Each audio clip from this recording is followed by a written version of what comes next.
네. 황금을 농법 대표 박길입니다. 반갑습니다. 우리 지역에 그 농산물이 그 재배되는 게 지금 오늘은 마늘, 양파,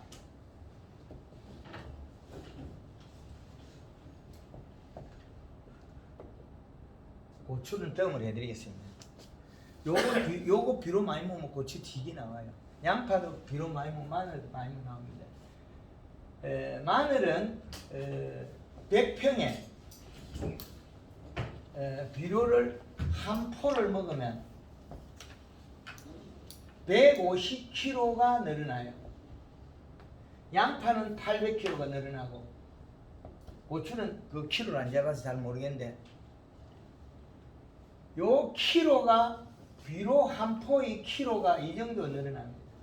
마늘은 당브릭스가 32브릭스고 32브릭스. 그 다음에 양파는 약 6에서 한 8브릭스 나올 거예요. 약 8브릭스. 그러면 요 당 때문에 생산량 차이가 나는 겁니다. 생산량 차이가. 우리가 감자를 여기다 갖다 붙이면 감자는 한 포를 먹으면 350kg가 늘어나요. 비료 한 포에 그 소화시켜서 나오는 생산산물의 양입니다. 이게. 이 기준을 맞추면 비료 값을 어떻게 설정해서 우리가 마늘을 재배할 거냐, 그 프로그램 나옵니다. 마늘을 재배했는데 마늘이 저 집에 농사 잘 짓더라, 뭐 이 집에 농사 잘 짓더라, 이거는 하나의 그 작물 생산의 기본이 되는 비료 값에 대한 양에 대한 생산 산물입니다. 전라도 공에 120명 농가들 강의 중에 마늘 팽당 6kg 생산량이 2명입니다. 2명. 이 2명은 복합 비료를 4포 정도를 쓸 뿐이에요. 4포를 쓰면 한 포대당 팽당 200g 양을 비료를 먹으면 마늘이 1.5kg가 늘어나기 때문에 이렇게 나오는 겁니다. 요건 거의 근사치가 나와요. 이 기준이라는 거죠. 우리가 벼논에는 비료 쓰는 게 거의 이렇게 계파를 맞추고 있죠. 쌀 농사 지을 때 벼농사. 그거는 이미 많은 경험으로 요건 맞춰 놨다는 거죠. 그러나 토양의 유실이라든지 그 지력, 잡고 있는 힘에 따라서 약간의 차이가 있기 때문에 우리 집에는 또 조금 땅이 좋다, 지력이 좋다, 나쁘다, 이걸 갖다가 거기서 약간 편차를, 아주 작은 양입니다. 그러나 여기에서 이런 비료량에서 생산된 이 산물들이 우리는 돈으로 바뀝니다. 조합장님 조금 전에 말씀하신 양파를 우리가 800kg가 늘어나기 때문에 한 포가 800kg 늘어나고 뭐 양파의 비료를 곱하기 8을 하면 얼마나 오십니까? 8, 8이 64, 팽당 아마 64kg까지 나올 수 있다. 팽당 한 비료를 8포를 먹었을 때, 이거 기준은 설정할 때 비료를 우리가 양파에 8포를 썼을 때 이 생산 산물을 계산하면 팽당 한 포가 8kg씩 계산하면 8, 8이 64, 64kg가 건실적인 수치가 나온다는 거죠. 어떻게 먹이고 어떻게 결과를 낼 거냐, 그 차이. 마늘도 역시 마찬가지로 결과를 먼저 예시하고 생산량을 돌입하는 거예요. 예측 생산량이 가는 거예요. 비료가 들어갔을 때 그 양이 죽지 않을 만큼 건사치가 어떻게 변하느냐, 그 차이죠. 그러면 이 작물이, 우리가 재배하는 작물들이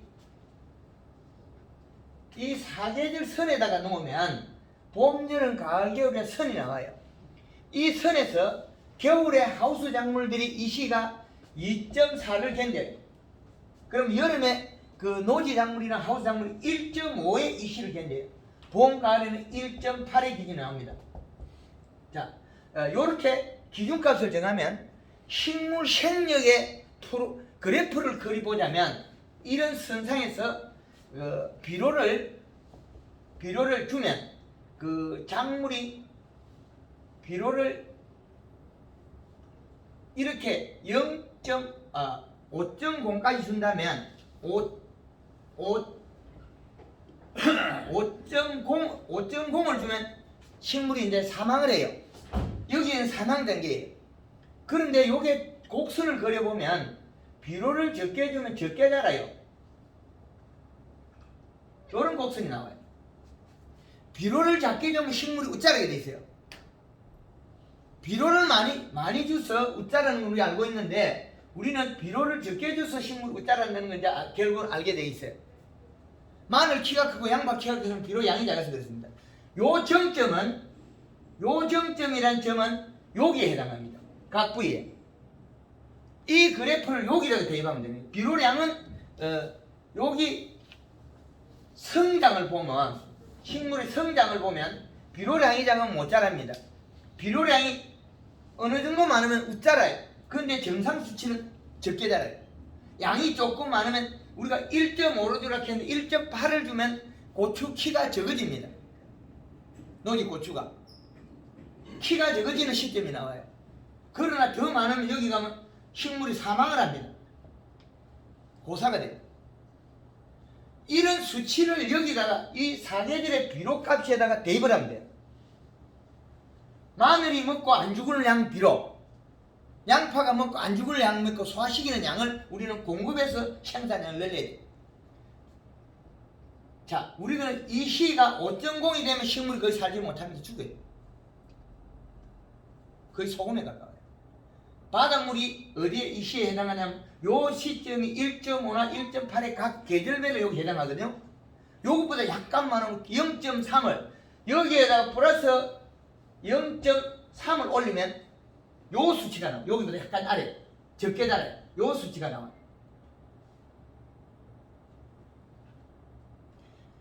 이런 현장에서 일어난 일을 개발해서 농가의 기술을 보고하면 우리가 고추를 생산량을 늘리려면 이 시를 1.5에서 플러스 0.3을 해서 1.8을 맞추고 위에다가 쿨러로 두고 맹물 시비하면 고추 생산이 엄청나게 늘어납니다. 마늘도 역시 마찬가지입니다. 생산량을 이 시 값에 비례해서 약간 올리면 키가 줄어들게 있어요. 저희 사무실에 봄 되면 마늘 재배 농가들이 샘플을 가져와요. 3월달 되면 흙을 달아 떠 있는 걸 가지고 그늘에다가 두면 잎사구가 이만큼 커버려요. 70cm가 잎이 자랍니다. 잎 두께가 얇으면 비료량이 작거나 탄수화물이 작거나 잎 두께가 얇으면 길어지게 돼 있어요. 웃자랍니다. 우리가 이때까지 얇은 비료가 양이 많아서 웃자랐다가 아니고 비료가 적어서 웃자랐다. 비료가 적정량이면 웃자람이 줄어들어요. 잎 두께가 두꺼운 식물들은 웃자람이 없습니다. 그게 사철나무 같은 잎이 두껍게 되면 웃자람이 잘 안 생겨요. 얇은 정도로 웃자람이 잘 생겨요. 잎이 두꺼운 것도 웃자람이 없어요. 마디가 짧고. 그런데 지금 우리가 이런 데이터를 가지고 현장에서 적용하면 생산량이 많이 늘릴 수 있다는 거죠. 그래서 마늘 재배에 이런 데이터를 가지고 여기에다가 대입을 하면 돼요. 우리가 지금 심는 시기가 지금이죠. 여기 9월 31일, 9월 30일. 요게 6월 30일. 요게 3월 31일. 12월 31일. 여기다가 2달씩 더하면 됩니다. 자, 우리가 지금 오늘이 며칠입니까? 9월 15일 요 자리입니다. 날짜는 시계보다도 앞으로 먹고 시간은 뒤로 먹습니다. 1년 12달은 시간보다 앞으로 먹고 12월 1일은 1월 31일 뒷날이 12월 1일. 시간은 12시 30분인데 1시 쪽을 먹는 거죠. 그런데 원력하고 시간하고는 좀 다릅니다. 그래서 지금 9월 15일 현재 시점에 이 시간 뭡니까? 약 1.8에 가까운 이시라는 거죠. 비료량. 그럼 우리가 마늘 심을 때, 양파 심을 때 비료 얼마 써야 되느냐? 속효성 비료를 2포를 쓰면 비료 한 포가 우리가 21- 복합 비료나 이 시가 요게 100평 기준에 한 포를 뿌렸을 때 이 시가 얘가 0.8이 나온다는 거죠. 요 놈을 뿌리나 17-를 뿌리나 뭐 전용 13-를 뿌리나 결과는 0.8이라는 게 나온대. 질소분 아닌 걸 많이 몽창미가 이거 생산에 감사한다는 거예요. 자, 전용 이런 비료를 썼을 때 0.8이 나오는데 이 결과가 어디로 갈 거냐 생산량이. 그럼 우리는 비료를 어떤 걸 선택할 거냐 이 기준이 나와야 되겠죠. 비료 선택. 그러면 우리가 속효성을 쓰면 금방 없어지기 때문에 우리가 생산에 감사합니다. 완효성 비료. 황금알 농구에서 그 발표한 비료 천지바이오의 비료 이름 뭐 그거 SM팜 그 비료를 갖다가 올해 22% 작년짜리 했어요. 22에 10에 뭐 10인가 이래 했는데 작년에 계약했는데 요게 질소분이 적더라. 그래가지고 30% 만들자는 회사에서 안 됐습니다. 그래 24%까지 올렸어요. 질소분 24% 완효성을 쓰면 6포까지 쓸 수 있다는 거예요.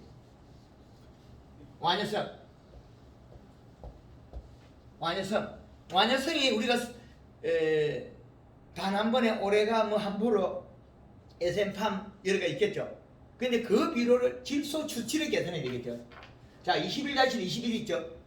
SM팜 같은 경우는 24%까지 끌어올렸단 말이에요. 회사에서 포기는 20에 하고 우리는 올리자 이랬거든요. 결정을 줬거든요.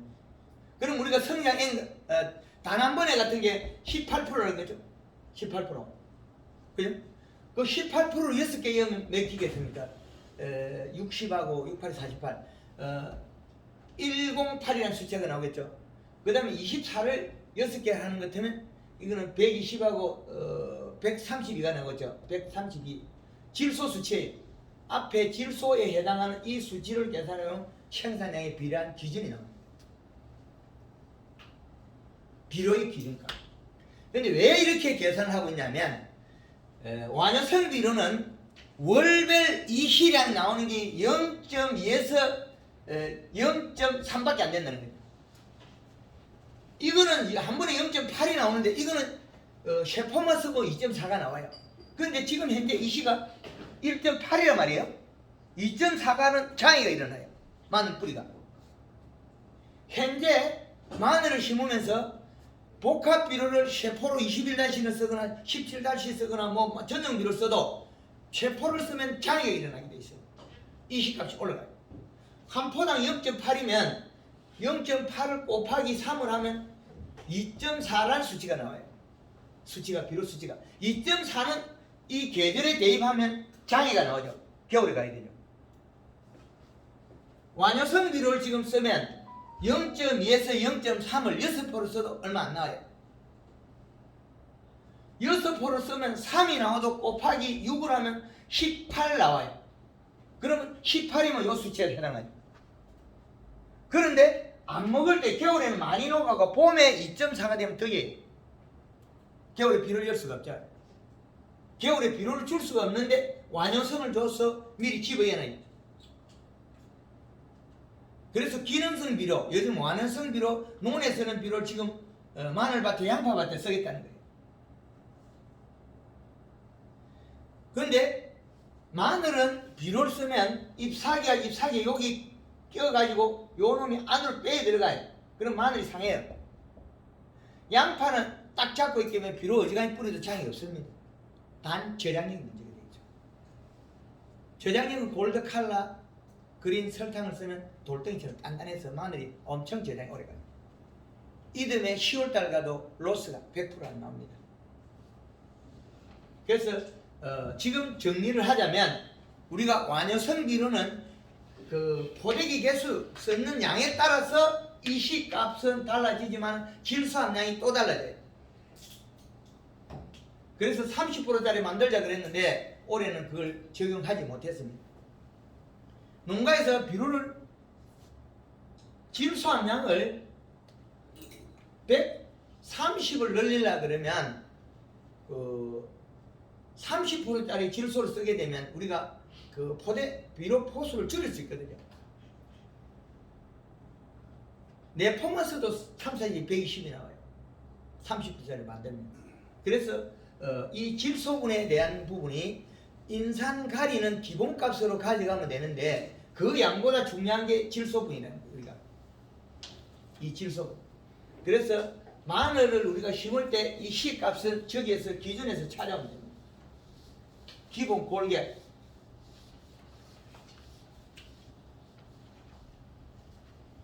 이 표를 잘 보시면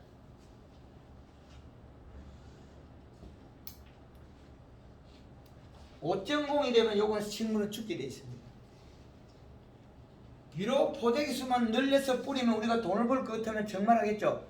원가 생산에 마늘에 비료 한 포를 뿌리면 150kg가 늘어나면 150kg의 가격은 우리가 3,000원을 잡아도 30만원하고 45만원이 늘어납니다. 100평에. 비료 활용법이 우리의 농사의 기준치를 잡는 겁니다. 양파를 갖다가 우리가 50kg 생산하겠다 했을 때 비료를 몇 퍼 써야 됩니까?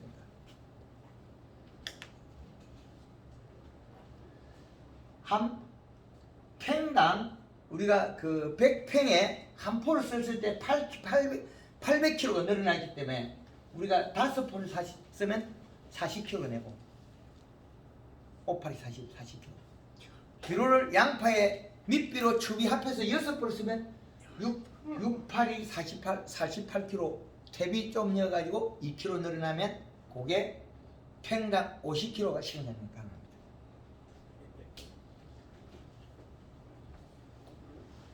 그 양파에 그 비료 몇 퍼 씁니까 여기? 우리 지역에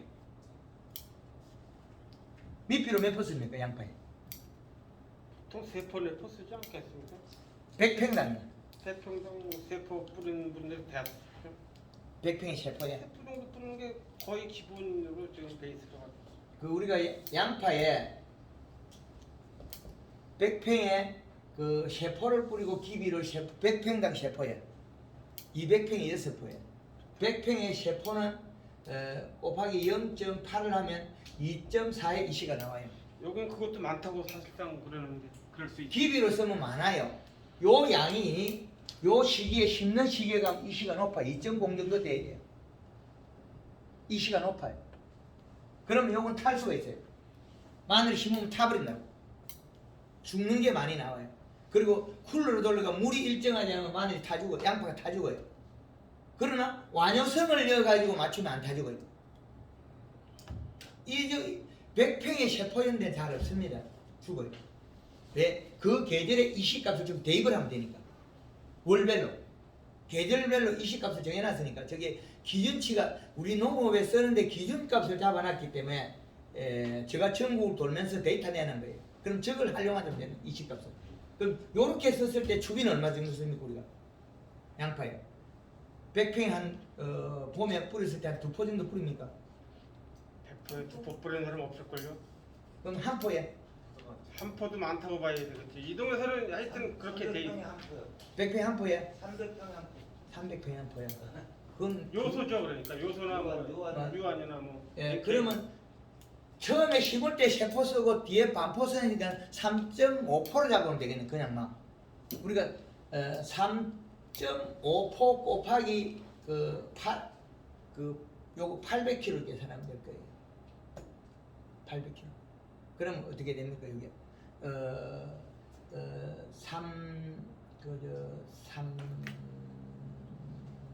8, 24kg 하고 요거 반을 잡으니까 4kg 하고 그러면 약 30kg 내외 생산되나요? 팽당 한망 반. 한망 반 정도입니까? 예. 한망 반이야. 요 비료 수치 때문에 그래요. 앞으로 더 줄수 괜찮아요. 전라도 해남에서 비료 많이 줄을 가니까 봄에 욱비료 요소 4포, NK 2포, 6포 줘도 안 죽어요. 비 오는 양에 따라서 이동량을 계산하면 됩니다. 찰당이나 그 점질이 좋아가지고 잘 이동하는 데는 될 수 있으면 기비를 이어가지고 우러나와야 되지. 위에서 구멍에 요 오만한 요 구멍에 비료가 들어가 여기서 이동을 만약에 다 죽어요. 이 시가 요 구멍 이 시가 올라간다는 거죠. 비료량이. 그럼 죽어버려요. 비료의 기준값. 그러면 지금 우리가 밑비료를 갖다가 순간적으로만 많이 나왔지 전체적으로 지속성이 없기 때문에 우리는 생산량이 감소했습니다. 요거 3개 이을 것도 2.4를 만들려고 하면 요거는 6개 이어도 2.4가 안 나와요. 1.8밖에 안 나와요. 그러면 겨울에는 2.4가 나오고 우리가 처음에 2.4로 이은 거는 봄 되면 이 시가 뚝 떨어지고 1.5 이하로 떨어져 버려요. 생산량이 감소하는 거죠. 비료값을 잘 써야 되는데 우리가 사용하고 있는 건 100평당 복합비료 세포를 먼저 이은 게 요게 났는데 요게 21-1이었느냐 17-1을 썼느냐 뭐 원형 뭐 10몇-1이었느냐 그쪽 차이 다르겠죠. 양파 전용 비료가 우리가 몇 프로짜리죠? 질소분이 예? 보통 보면 원해형들이 그 10몇밖에 안 돼. 15 이하일 겁니다. 15 이하. 그러면 15 이하인 것 같으면 얘가 질소량을 계산하면 17을 잡아도 세포 해보면 몇이 되냐면 51밖에 안 나와요. 21-1을 3개였으면 얘가 62가 나오겠죠. 질소함량이. 근데 이 수치가 너무 낮아요. 그래서 우리가 지금 현재 우리의 현실을 먼저 알고 우리가 사용한 비료값은 높았다가 줄어들어요. 너무 급격히 줄어들어요. 그래서 생산량이 감소했습니다. 지속적으로 비료가 터져 나와야 돼요. 그래서 완효성을 쓰시라는 거예요. 그래서 우리가 마늘, 양파에 쓴다면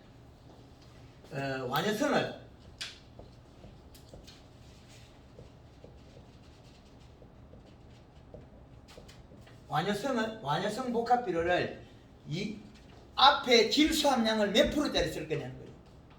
완효성은 21%짜리 쓸 거냐 18%짜리 쓸 거냐 요 차이겠죠. 근데 이 시값은 두 개 다 같다는 거예요. 녹아는 양 때문에. 그래서 질소 함량이 높은 거 우리가 완효성은 SM팜의 24%예요. 그런데 우리 그 단 한 번에 여는 것들은 거의 대다수 18%예요. 요게 전라도 고흥에서는 요걸 썼어요. SM팜에 24%라는 거예요. 요거를 갖다가 6포를 넣으면 3, 6, 18 24%짜리 요거를 곱하기 6포를 넣으면 이 시가 1.8이 나옵니다. 안 나오기 때문에 이 시가 요것밖에 안 나와요. 그런데 우리 세포 연급보다 더 낮아요. 장애가 없다는 거예요. 우리는 요놈도 6개 이어도 이 시가 내나 1.8이랑 같은데 질소함량이 달라지겠죠. 요거는 6개 이으면 이 시가 질소함량이 상당히 높겠죠. 2, 6, 12, 132가 나와요. 요거는 132라는 수치가 질소함량이 나와요. 요거는 6개 이으면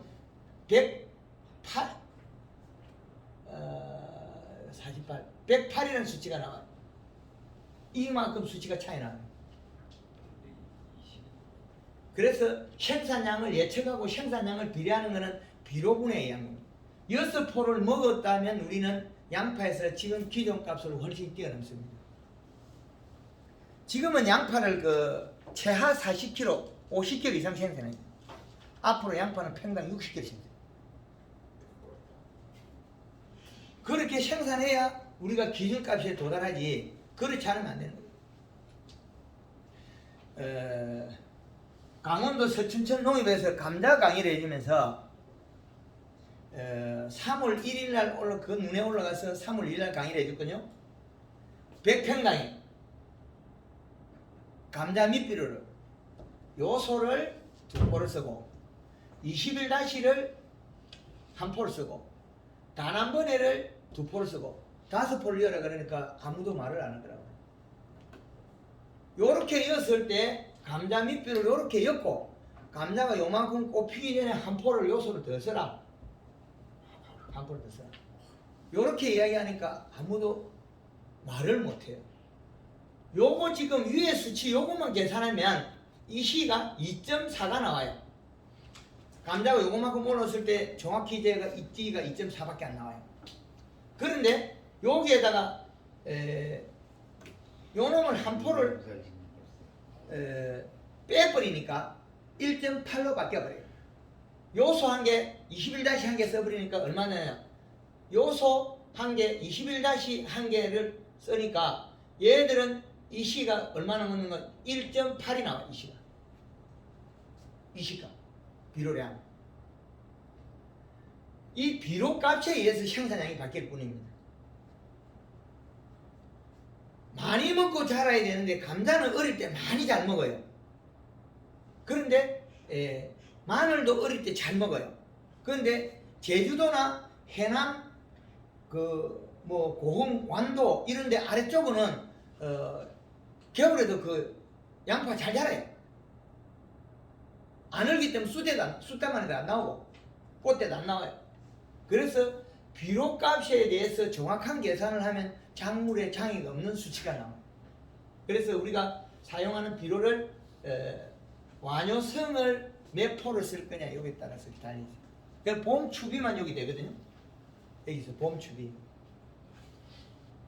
여기에서 봄 추비를 갖다가 우리 마늘 같은 게 6개였다면 추비를 2개에서 4개까지 더 쓸 수 있어요. 잘하면. 먹고 소화시키는 방법만 찾아내면 되니까.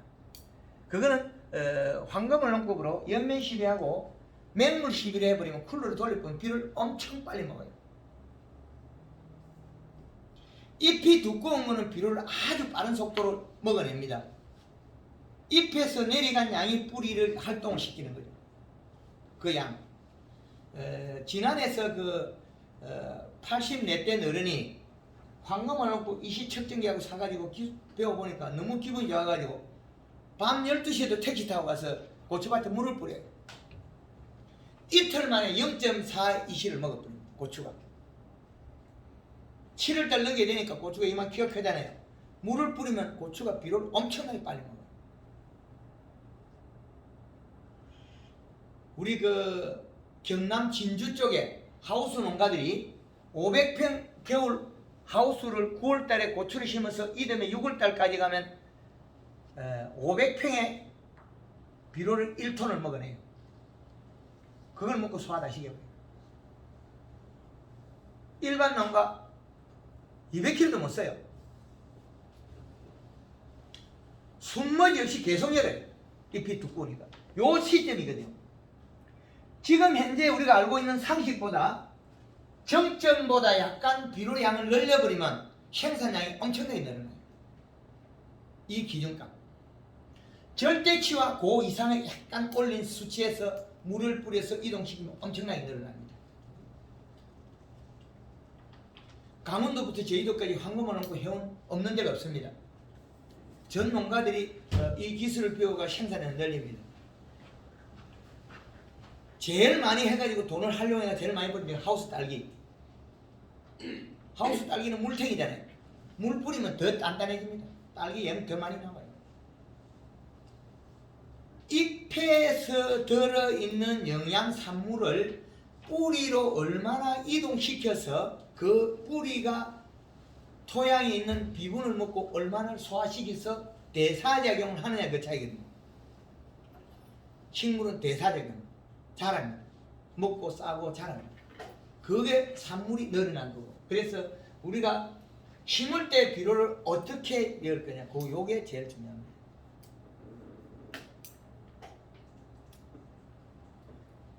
지난해 우리 황금을 한번 해보신 분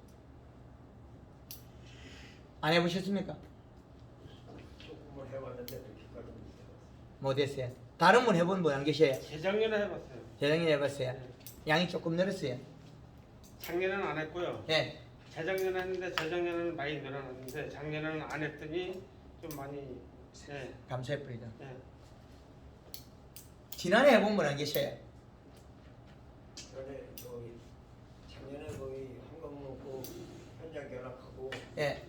창녕에. 예. 그리고 와가지고 양파 심을 때 좀 활용했어요. 그랬더니 40kg 나왔어요. 40kg에. 양파 40kg는 작게 나오는 거잖아요. 비로 양파 40kg면 비로 5포. 오파리 40. 그러니까 200평에 완효성 하나, 예. 일반 복합 하나, 양파 하나, 원예용 하나 뭐 복잡하잖아요. 요걸로 6개였고 많이 써. 이렇게 놓지. 뭐 완효성으로 예? 완효성으로 6개를 나는. 완효성으로 6개라고 계산해놨잖아요. 완효성에 그 질소분이 24%짜리 쓸 거는 18% 쓸 거는 그 차이를 계산해놨잖아요. 이 시각도 똑같아요. 비로리아 질소량만 다를 뿐이지. 24%짜리면 6개이면 132가 되고 18%쯤은 6개 돼도 108밖에 안 나온다고. 그럼 추비만 하면 되겠죠. 보면 추비가 아니고 문제지. 양파 같은 경우는 추비를 많이 줘도 잎사귀 사이로 낀기가 장애는 없습니다. 여기 딱딱 잡고 있거든. 마디가 메디가. 장애는 없더라고. 요소를 그때 200평에 한 푼 뿌렸나? 그래 조금 주가는 장애 없어요. 얼마를 줘야 조금 줬다 그러냐면 서산에서 그 서산 당진 저쪽에 눈이 자주 와요. 겨울에 마늘밭에 눈이 온 소고가 왔어요. 작년 2월달에 작년도에 마늘밭에다가 100평당 효소를 세포를 갖다 뿌렸어요. 세포를 갖다 뿌리고 추비를 NK 2포 더해가지고 그분이 기비를 1.5포 썼어요. 한 포 반. 그 다음에 추비를 2월달에 요소를 요거는 복합이고 요소를 추비를 봄에 추비를 요소를 3포를 썼어요. 그 다음에 NK를 2포를 썼어요. 총 몇 포입니까? 6.5포죠. 10kg 이상 나왔어요. 한 방에 요소로 꺼내버렸어요. 요거를 한 방에 눈 올 때 눈만 오면 대박인데 눈이 와가지고 이 마늘이 단단하거든요. 겨울에는 딱 잡고 있거든요. 그때 확 집어요. 얼어가 땅은 부풀어 있죠. 녹으면서 비료가 깊게 쑥 들어가요. 딱 집어열 수 있는 거예요. 기회가. 그런 기회가 잘 없어요. 이쪽에는. 남부지방에도 그래서 밑비료를 많이 쓰라 하는 기준을 잡은 거죠. 포대기 수를 계산했을 때 몇 포를 쓸 거냐. 24%짜리 쓸 거냐 18%짜리 쓸 거냐 포대기 개수에 따라 다른 거죠. 결과는 100평당 수치를 계산해놨습니다. 요렇게 비료를 추비를 5포 했잖아요. 봄에 2월달에 요소를 한 방에 3포를 하고 눈 위에다가 그 다음에 NK를 한 포 2포 했는데 요놈은 NK를 마늘에 추비라면 마늘 잎 사이에 여기에서 비료만 치면 요놈이 타고 들어가 여기 가서 장애가 일어나요.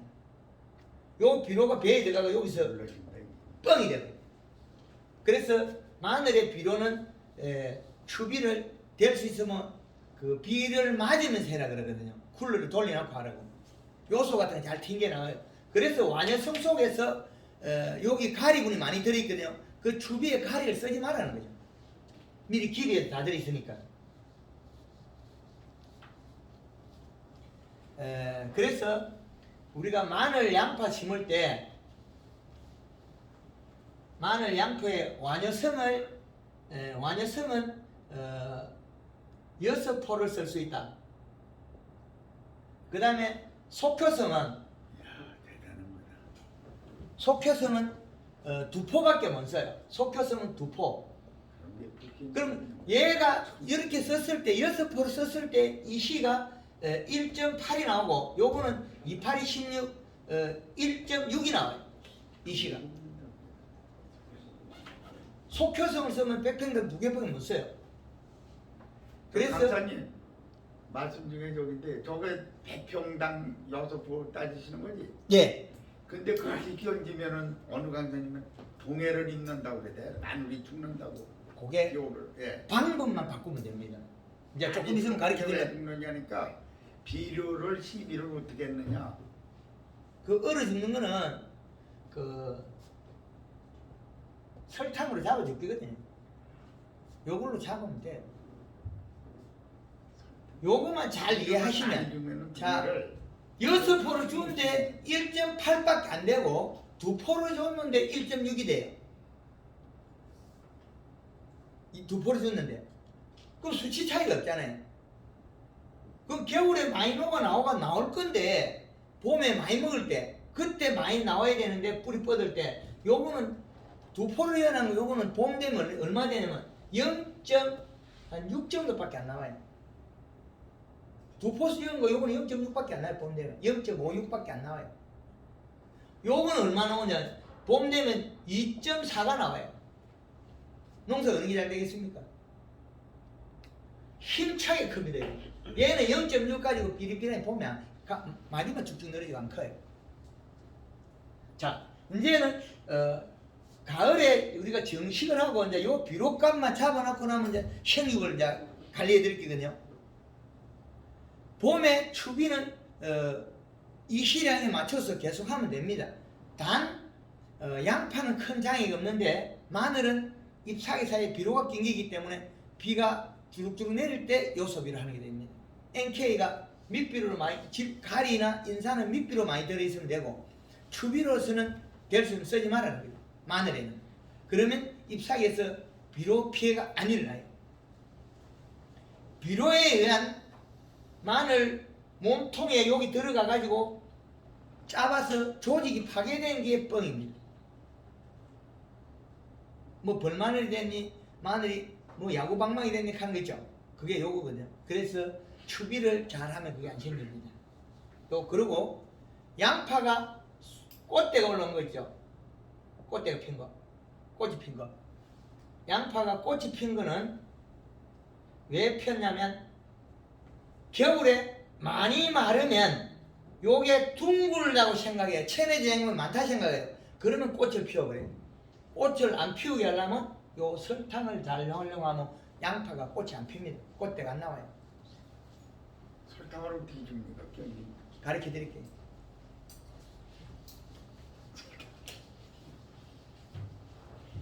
양파 모종이 지금 많이 크고 있죠? 예. 양파 모종에는 골드 칼라 물 20리터에 60cc의 설탕